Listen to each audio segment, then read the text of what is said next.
أعوذ بالله من الشيطان الرجيم بسم الله الرحمن الرحيم نحمده ونستعينه ونصلي على رسوله الكريم أما بعد قال الله تعالى في القرآن العظيم ربي اشرح لي صدري ويسر لي أمري وحلل عقدة من لساني يفقهوا قولي صدق الله العلي العظيم. கண்ணியத்திற்குரிய பெரியோர்களே, அன்பு சகோதரர்களே, அஸ்ஸலாமு அலைக்கும் வரஹ்மத்துல்லாஹி தஆலா பரகாத்துஹு. அல்லாஹ் ரப்புல் ஆலமீன் தன்னை ஏற்று ஈமான் கொண்டுள்ள இந்த ஈமானிய உம்மத்தை ஒருபோதும் கைவிட்டு விடுபவனாக இல்லை. வாழும் இந்த உலகம் முஃமின்களுக்கு சில நேரங்களில் எதிராக நின்று கொண்டிருக்கலாம், சில சிரமங்களையும் கஷ்டங்களையும் ஏற்படுத்தி கொண்டிருக்கலாம். ஆனால் அதற்காக அல்லாஹ் முஃமின்களை கைவிட்டு விட்டான் என்ற பேச்சுக்கு இடமில்லை. அப்படி யாரும் எண்ணிவிடவும் கூடாது. அல்லாஹ் ரப்புல் ஆலமீன் தன்னுடைய அடியார்களை இந்த பூமியில் உலவ விட்டு அவர்களின் சிந்தனை வழி வாழ்க்கையை நடத்துவதற்கும் அவர்கள் விரும்பியதை எப்படி என்பதை பார்ப்பதற்கும் தன்னை ஏற்று தனது வழியை ஏற்று நடக்கின்றார்களா அல்லது சுயமாக அவர்கள் மாறுபட்ட வழியை தேர்ந்தெடுத்து நடக்கிறார்களா என்பதை சோதிக்கத்தான் இந்த உலகை நமக்கு தந்திருக்கின்றான். அந்த அடிப்படையில் இந்த உலகம் இயங்கும் அனைத்தும் காரண விதிகளை கொண்டே இயங்குகிறது. இதில் அல்லாஹ் குறுக்கீடு செய்து தன் ஆளுமையை எதிலும் புகுத்துவது இல்லை. அப்படி ஒருவேளை புகுத்தி எதையேனும் செய்தால் அது முஅஜிஸா என்று அறியப்பட்டது, கராமத் என்று பேசப்பட்டது, அல்லாஹ்வின் தனித்துவமான வேலை என்று நாம் விளங்க வேண்டியிருந்தது. எத்தனையோ அழிவுகள் நிகழ்ந்தபோது அல்லாஹ் தன்னுடைய நேரடி பேரழிவை அதில் ஏற்படுத்தினான் என்று நாம் அறிந்தோம். இப்படித்தான் சில விஷயங்கள் நடக்கும். ஆனால் பொதுவில் காரண விதிகளின்படி என்ன நடக்குமோ அதுதான் இந்த உலகின் செயல்பாடுகளாக அமையும். இந்த உலகில் போர்கள் நடக்கிறது என்று சொன்னால் அந்த போரிலே நடக்கின்ற போர் அல்லாஹ்வின் மார்க்கத்திற்காக ஒரு தரப்பும் குஃப்ருக்காக ஒரு தரப்பும் நேரடியாக மோதிக்கொள்ளுமேயானால் இப்போது அந்த ஈமானிய படைக்கு அல்லாஹ் பொறுப்பேற்று உதவிகளை அந்த களத்திலேயே கொடுப்பான். அதுதான் பத்ருடைய களமாக அமைந்தது. நேரடியாக அல்லாஹ் உதவி செய்து அங்கே வெற்றியை ஏற்படுத்துவான். அங்கே காரணங்கள் அப்புறம்தான். முதலில் அல்லாஹ்வின் ஆற்றலும் அவன் உதவியும் அங்கு நின்று அனைத்தையும் திருப்பி போட்டுவிடும். வெற்றி இலகுவாக கிடைத்துவிடும். அதுவே நோக்கங்கள் வேறு ஒன்றிற்காக என்று இருந்தால், உதாரணமாக தங்கள் மண்ணை காப்பதற்கு, தம் உரிமையை கேட்பதற்கு அல்லது தமக்கான வேலைகளை நிகழ்த்தி கொள்வதற்கு என்று போர்கள் நடக்குமேயானால் அதிலே மூமினான தரப்பு ஒன்றிருந்து அதற்கு எதிராக காஃபிரான தரப்பு இன்னொன்று இருந்தால் இவர்களிலே எவர் வலிமையானவரோ, ஆயுத பலம், படைபலம், இன்ன பிற பலங்களிலே எவர் அதிகமுள்ளாரோ அவர்தான் காரண விதிப்படி வெற்றி பெறுவார். காரண விதிப்படி பலவீனமாக உள்ளவர் தோற்று போவார். இதுதான் இந்த உலகின் நியதியாக அல்லாஹ் ஏற்படுத்தியவை. இப்படிப்பட்ட சூழல்களால் அல்லாஹ் மோமின்களை கைவிட்டு விட்டான், முஸ்லிம்களை கைவிட்டு விட்டான் என்று யாரும் சொல்லிட முடியாது. நாம் சொன்ன காரண விதிகளின்படியான இந்த வாழ்க்கையிலும் கூட அல்லாஹ் தன்னுடைய மறைமுகமான உதவியை பின்னிருந்து ஏற்படுத்தி கொண்டே இருக்கின்றான். அதில் மாறுபாடு எதுவுமில்லை. ஆனால் அதை அதிகமானவர்கள் உணர்வதில்லை என்பதுதான் நாம் இங்கே சொல்ல வருவது.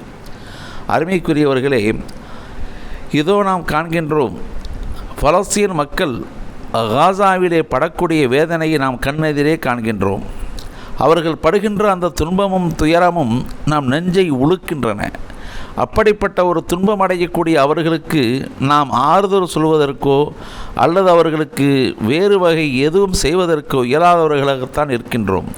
நம்மால் இயன்றது துஆ மட்டும். அதை நாம் அல்லாஹ்விடத்தில் கெஞ்சி கதறி அழுது கேட்டுக்கொண்டிருக்கிறோம். யா அல்லாஹ் அவர்களுக்கு வெற்றியைத்தா என்று நாம் வேண்டிக் கொண்டிருக்கிறோம். நம்மால் இயன்றது இப்போது அதுதான்.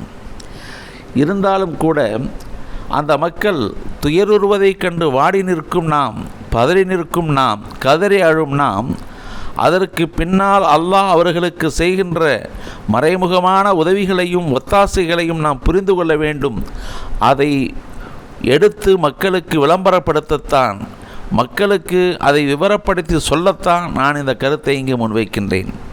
அருமைக்குரியவர்களே, இதோ ஒருவர் இராணுவ தளபதி ஒருவர் அவர் அறிவிக்கின்றார், நாங்கள் இதோ காசாவிலே பல மாதங்கள் போரிட்டு பல போர்களை அவர்களுக்கு எதிராக நின்று செய்தோம்.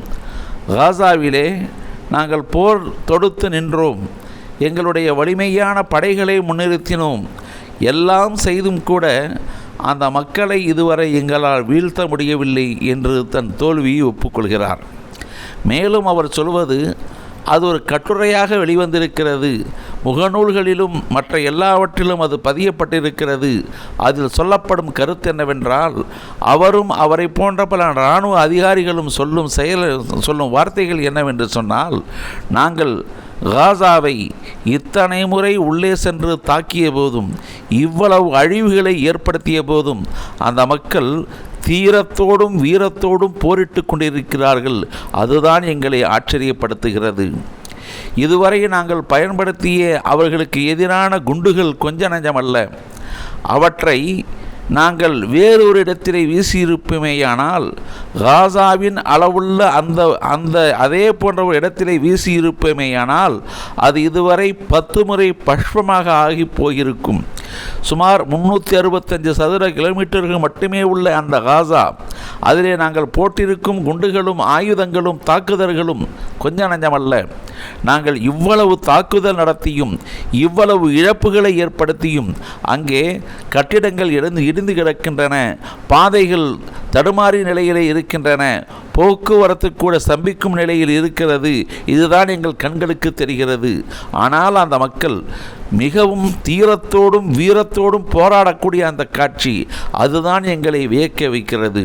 எங்கிருந்து வருகிறார்கள்? எப்படி அவர்கள் போர் செய்கிறார்கள்? எப்படி அவர்களுக்கு ஆயுதங்கள் கிடைக்கிறது? அவர்கள் பசியும் பட்டினியும் எப்படி தீர்க்கப்படுகிறது? உண்ணும் உணவிற்கும் குடிக்கும் நீருக்கும் என்ன செய்கிறார்கள்? எங்கே ஓய்வெடுக்கிறார்கள்? எங்கே தூங்குகிறார்கள்? எப்படி மருத்துவம் செய்து கொள்கிறார்கள்? இதைத்தான் நாங்கள் வியப்போடு பார்க்கின்றோம். மேலும் அந்த அதிகாரிகள் சொல்லும் இன்னொரு அதிசயத்தக்க விஷயம் என்னவென்று சொன்னால், அவர்கள் சொல்கிறார்கள், 365 சதுர கிலோமீட்டரை கொண்ட அந்த காசா நகரத்தை எங்களுடைய அமெரிக்கா, ஜெர்மன், பிரான்ஸ், இஸ்ரேல் இன்னுமுள்ள எங்களுடைய நேச நாடுகளுடைய உளவு விமானங்கள் அனைத்தும் அங்கு சுற்றி திரிந்து ஒவ்வொரு இன்ச் பை இன்ச்சாக அந்த நகரத்தை சல்லடை போட்டு பார்த்து கொண்டிருக்கிறோம். ஆனால் எங்களால் அறிய முடியாத ஒன்று என்னவென்று சொன்னால், அந்த ஹமாஸ் போராளிகள் உள்ளிருந்து எப்படி வெளியே வருகிறார்கள், எப்படி சண்டையிட்டு விட்டு திரும்பிச் செல்கின்றார்கள், இதுவரையிலும் எந்த ஒரு உளவு விமானத்திலும் காண கிடைக்கவில்லை, அறியப்பட முடியவில்லை. அந்த சுரங்கங்கள் எங்கே இருக்கிறது என்று தெரியவில்லை. அவர்கள் எப்படி அதிலிருந்து வெளிவருகிறார்கள் என்பதும் தெரியவில்லை. திரும்பவும் எப்படி உள்ளே போகிறார்கள் என்பதும் தெரியவில்லை என்று சொல்லும் அந்த காட்சி, அந்த விஷயம் நமக்கு எதை புலப்படுத்துகிறது? அருமையானவர்களே, இவர்களின் பார்வையில் ஏதோ அங்கே இல்லை, கிடைப்பதற்கு எதுவோ அங்கே இல்லை, பார்ப்பதற்கு ஏற்றதாக அவர்களுக்கு இல்லை. இங்கே எனக்கு நினைவு வரும் விஷயம் என்னவென்று சொன்னால், அன்று ஹஜ்ரத் முஹம்மது ஸல்லல்லாஹு அலைஹி வஸல்லம் அவர்கள் காரே சௌரிலே உள்ளே இருந்து கொண்டிருக்கும்போது வெளியே எதிரிகள் சூழ்ந்திருக்க பதட்டத்தோடு அபூபக்கர் சித்திக் ரலியல்லாஹு அன்ஹு சொல்கிறார்கள், யா ரசூலல்லாஹ், நம்மை சுற்றிலும் எதிரிகள் நிற்கிறார்களே, எவரேனும் ஒருவர் பார்த்துவிட்டால் என்னாவது என்று சொல்லபோது, லா தஹ்சன் இன்னல்லாஹ மஅனா என்று சொன்னார்கள். அந்த நிலையிலே, இப்படிப்பட்ட ஒரு சூழலிலே இந்த ஹஜ்ரத் அபூபக்கர் சித்திக் அவர்களுடைய பயத்தை போக்கும் வார்த்தை இது என்று ஹஜ்ரத் ஸல்லல்லாஹு அலைஹி வஸல்லம் அவர்கள் சொன்ன விஷயத்தை அல்லாஹ் குர்ஆனில் சொல்லுகின்றான். இமாம் ஷாராவி அவர்கள், முஹம்மது முத்தவல்லி ஷாராவி அவர்கள் தஃப்சீர் ஷாராவியிலே இதை தஃப்சீர் செய்யும்போது சொல்லுவார்கள், என்ன இது பதில்? இந்த பதிலுக்கு பின்னால் என்ன இருக்கிறது என்று சொன்னால், ஹஜ்ரத் ஸல்லல்லாஹு அலைஹி வஸல்லம் சொல்லும் அந்த வார்த்தை, லா தஹ்சன், கவலைப்பட வேண்டாம், இன்னல்லாஹ மஅனா, அல்லாஹ் நம்மோடு இருக்கிறான் என்று சொல்லும்போது இமாம் ஷாராவி அங்கே குறிப்பிடுகின்றார்கள், அல்லாஹ்வை எவரேனும் பார்க்க முடியுமா? எவராலும் பார்க்க முடியாது. நம்மோடு அல்லாஹ் இருக்கிறான் என்று சொன்னால் நம்மை சூழ்ந்திருக்கிறான்.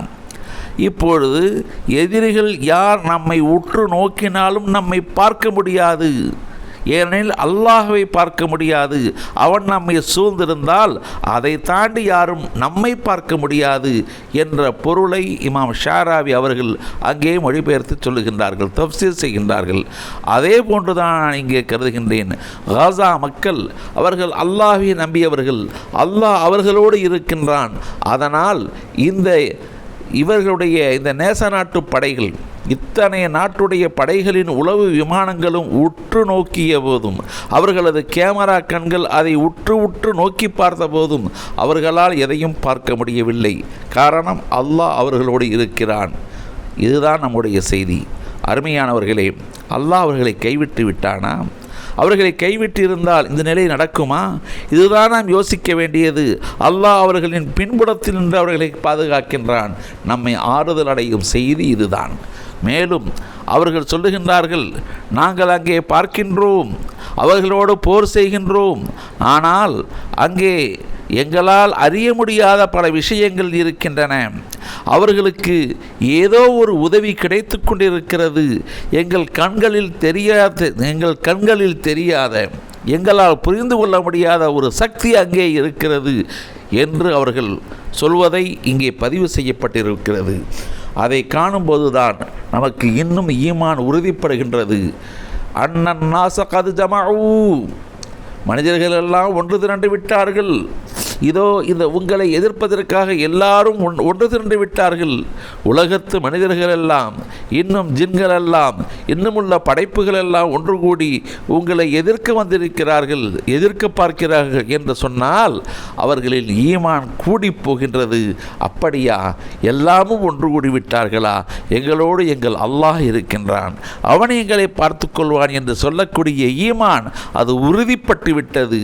அது உறுதிப்பட்டு விட்டால் அமெரிக்கா என்ன, பிரான்ஸ் என்ன, ஜெர்மன், பிரிட்டன், இன்னுமுள்ள நாடுகள் என்ன, எத்தனை இஸ்ரேல்களாக இருந்தால் என்ன, அனைத்தும் அவர்களுக்கு ஒன்றுமில்லை. அங்கே ஒரு சக்தி இருக்கிறது என்பதின் பின்புலம் இப்படித்தான். அவர்களுக்கு பின்னால் சக்தி இருக்கிறது. ஆம், அல்லாஹ் இருக்கின்றான், அவனது வல்லமை மிக்க ஆற்றல் இருக்கிறது. எனவே இவர்கள் எதை செய்தாலும் கூட சிறு சிறு சிராய்ப்புகளை அங்கே ஏற்படுத்தலாம், மனிதர்களை பலரை கொன்றொழிக்கலாம். இதுதான் அவர்களால் என்றது. ஆனால் அவர்களின் ஈமானை ஒன்றும் செய்துவிட முடியவில்லை. இன்னும் அவர்களுடைய நோக்கங்களுக்கு எதிரான எதையும் அடைந்து கொள்ளவும் முடியவில்லை. இதுவரையிலும் அந்த நகரத்தை கைப்பற்ற முடியவில்லை, ஹமாஸை அழிக்க முடியவில்லை, அந்த மக்களை அங்கிருந்து வெளியேற்ற முடியவில்லை. இன்னும் என்னென்னவோ சொன்னார்கள், சொன்ன எதையும் செய்ய முடியவில்லை. ஆனால் போராளிகள் தங்கள் இலக்கை அடைந்து கொண்டே இருக்கின்றார்கள். பல்லாயிரக்கணக்கான ஷஹீதுகள், லட்சம் தாண்டிய போதும் கூட திடமான அந்த போர், அவர் நின்று கொண்டிருக்கக்கூடிய திடம், இதுதான் அவர்களை அங்கே வெற்றிக்குள்ளாக்குகிறது. இதை கண்டுதான் உலகம் வியந்து போகிறது. அருமைக்குரியவர்களே, அல்லாஹ் ஒருபோதும் முஃமின்களை கைவிடுவதில்லை. அவன் காப்பாற்றக்கூடியவனாக இருக்கின்றான். அன்றொரு நாள் ஹஜ்ரத் இப்ராஹிம் அலைஹிஸ்ஸலாம் அவர்களை நெருப்பு குண்டத்தில் தூக்கி போட்டார்கள். கடும் நெருப்பு, பல நாட்கள் தீக்கங்குகளால் எரிக்கப்பட்டு மிகப்பெரிய தணலாக எரிந்து கொண்டிருந்த நெருப்பு, பல கிலோமீட்டர்களுக்கு அப்பால் நின்றுதான் பார்க்க முடியும் என்ற அளவிற்கு அனல் வீசும் கடுமையான நெருப்பு அங்கே மூட்டப்பட்டிருந்தது. ஒரு பெரும் குழியில் அதை அவர்கள் செய்தார்கள். பல நாள் ஏற்பாடு செய்து அதிலே இப்ராஹிமை கொண்டு போய் போட்டு கரைத்துவிட வேண்டும் என்று நாடினார்கள். அதை செய்தார்கள்.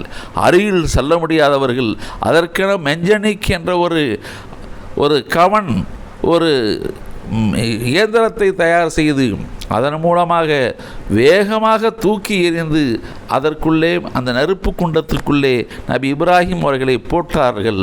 அல்லாஹ் கைவிட்டு விட்டானா? அல்லாஹ் அவர்களுக்கு ஒன்றுமே செய்யவில்லையா? பெரிதாக அல்லாஹ் ஒன்றும் செய்ய தேவையில்லை, மிக இலகுவாக செய்து விடுவான். அவன் ஒன்றைத்தான் செய்தான். அவர்கள் அங்கே நின்று பார்த்து கொண்டிருந்தார்கள். அந்த நெருப்பு எரிந்து கொண்டிருக்கிறது. அந்த நெருப்பை அணைத்து விடுவதற்கு மழை ஏதும் பெய்துவிடவில்லை, அல்லது வேறு ஏதும் காரணங்கள் அந்த இப்ராஹிமை காப்பதற்கு முன்வந்து விடவில்லை. எதுவும் அவர்களுடைய நோக்கங்களுக்கு தடையில்லை. இப்ராஹிமுக்கான தண்டனையை நிறைவேற்ற அவர்கள் எடுத்த முயற்சிகள் அத்தனையும் ஒன்றன் பின் ஒன்றாக சரியாகத்தான் நிறைவேறி வந்தன. மகிழ்வோடு அவர்கள் அனைத்தையும் செய்தார்கள். ஆனால் அங்கே நெருப்பு குண்டத்தில் தூக்கி வீசிவிட்டு பார்த்து கொண்டிருக்கிறார்கள். இப்ராஹிம் என்ன ஆனார், இப்ராஹிம் என்ன ஆனார் என்று அவர்கள் பார்த்து கொண்டிருக்கிறார்கள். தான் நினைத்தது போல அவர் கரிந்து போனாரா இல்லையா, அதுதான் அவர்களின் எதிர்பார்ப்பு. இறுதியில் அவர்கள் சென்று பார்த்தபோது அங்கே அந்த நெருப்பு குழிக்குள் நபி இப்ராஹிம் அலைஹிஸ்ஸலாம் சொகுசாக அமர்ந்து நல்ல விதமாக அங்கே உள்ளே இருக்கிறார். இதை கண்டு அவர்களுக்கு ஆச்சரியம். என்ன நடந்தது, என்ன ஆனது இந்த நெருப்பிற்கு? எதை போட்டாலும் கரித்துவிடும் ஆற்றல் கொண்டது தானே நெருப்பு.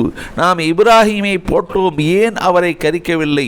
வியந்து போனார்கள், திகைத்து போனார்கள், அதிர்ந்து போனார்கள், ஆச்சரியப்பட்டார்கள். என்னவென்று தெரியாமல் கண் பிதுங்கி பார்த்து கொண்டிருந்தார்கள். என்ன நடந்தது?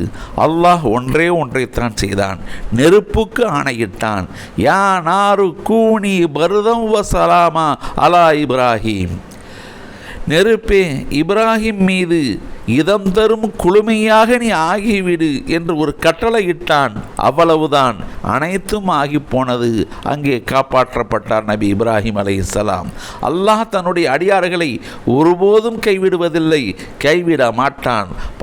பார்க்கும் பார்வையில் சில விஷயங்கள் நமக்கு அப்படி தெரியலாம், ஆனால் மூமின்கள் ஒருபோதும் கைவிடப்பட மாட்டார்கள். அவர்கள் எதற்கும் அச்சப்பட்டவர்கள் அல்ல, எதற்கும் தயங்கியவர்கள் அல்ல. அவர்கள் என்றென்றும் அல்லாஹ்வின் அடியார்கள். அப்படிப்பட்ட அடியார்களுக்கு அவர்களுக்கு எந்த கவலையும் இல்லை, எந்த துக்கமும் இல்லை. அவர்களுக்கு லா ஹவுஃபுன் அலைஹிம் வலாஹும் யஹ்ஸனூன். அவர்களுக்கு எந்த பயமும் வராது, எதை கண்டும் கவலையும் பட மாட்டார்கள். அவர்கள் துணிந்தவர்கள், அல்லாஹை மட்டுமே நாடியவர்கள். அந்த அல்லாஹ் அவர்களுக்கு நல்ல விதமாக உதவி செய்வான், கைவிட மாட்டான். இதுதான் நம்முடைய ஈமானை பலப்படுத்தும் செய்தி என்று உங்களுக்கு எடுத்துரைத்து என் வார்த்தைகளை நிறைவு செய்கின்றேன். வாஹிர் தாவானா அனில் ஹம்துலில்லாஹி ரப்பில் ஆலமீன். அஸ்ஸலாமு அலைக்கும்.